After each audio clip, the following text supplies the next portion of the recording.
Miss Redman here. I thought we would read a couple chapters of Charlie and the Chocolate Factory where we left off in class.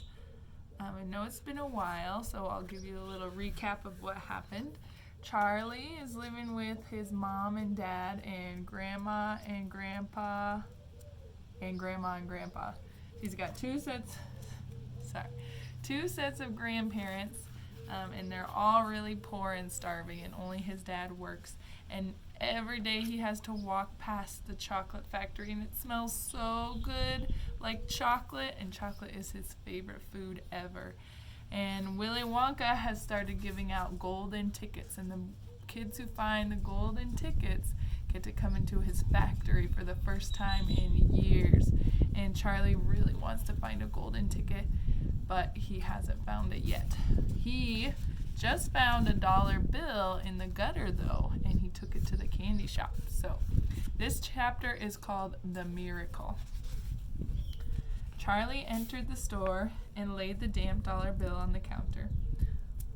"One Wonka's Whipple Scrumptious Fudge Mellow Delight," he said, remembering how much he had loved the one he had on his birthday.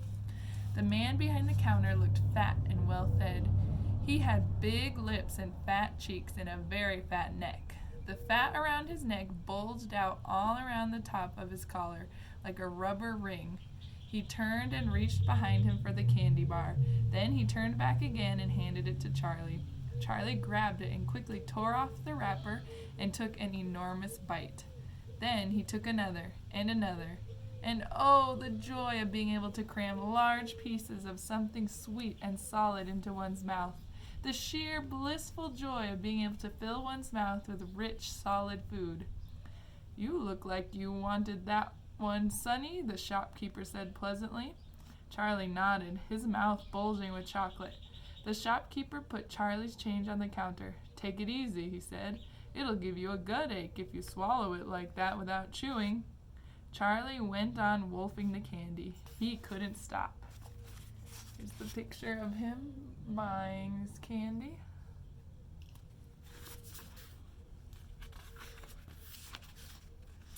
And in less than half a minute, the whole thing had disappeared down his throat. He was quite out of breath, but he felt marvelously, extraordinarily happy. He reached out a hand to take the change. Then he paused. His eyes were just above the level of the counter. They were staring at the little silver coins laying there. The coins were all dimes. There were 9 of them all together. Surely it wouldn't matter if he spent just one more. How much money does he have if he has 9 dimes? A dime is worth 10 cents. So how much sense does he have if he has 9 tens?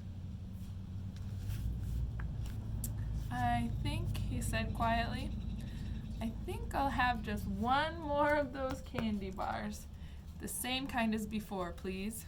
"Why not?" the fat shopkeeper said, reaching behind him again and taking another Whipple Scrumptious Fudge Mellow Delight from the shelf. He laid it on the counter. Charlie picked it up and tore off the wrapper, and suddenly, from underneath the wrapper, there came a brilliant flash of gold. Charlie's heart stood still. "It's a golden ticket!" screamed the shopkeeper, leaping out about a foot in the air. "You've got a golden ticket! You found the last golden ticket! Hey, what do you know? Come and look at this, everybody! The kids found Wonka's last golden ticket! There it is! It's right there in his hands!" It seemed as though the shopkeeper might be going to have a fit. "In my shop, too," he yelled. "He found it right here in my own little shop. Somebody call the newspapers quick and let them know. Watch out now, Sonny. Don't tear it as you unwrap it. That thing's precious." In a few seconds, there was a crowd of about 20 people clustered around Charlie, and many more were pushing their way in from the street. Everybody wanted to get a look at the golden ticket and the lucky finder. "Where is it?" somebody shouted. "Hold it up so all of us can see it." "There it is," someone else shouted. "He's holding it in his hands. See the gold shining?"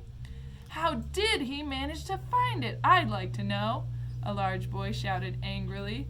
20 bars a day I've been buying for weeks and weeks." "Think of all the free stuff he'll be getting, too," another boy said enviously. a lifetime supply. He'll need it, the skinny little shrimp, a girl said, laughing. Charlie hadn't moved. He hadn't even unwrapped the golden ticket from around the candy bar.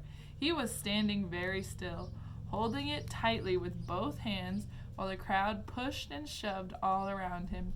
He felt quite dizzy.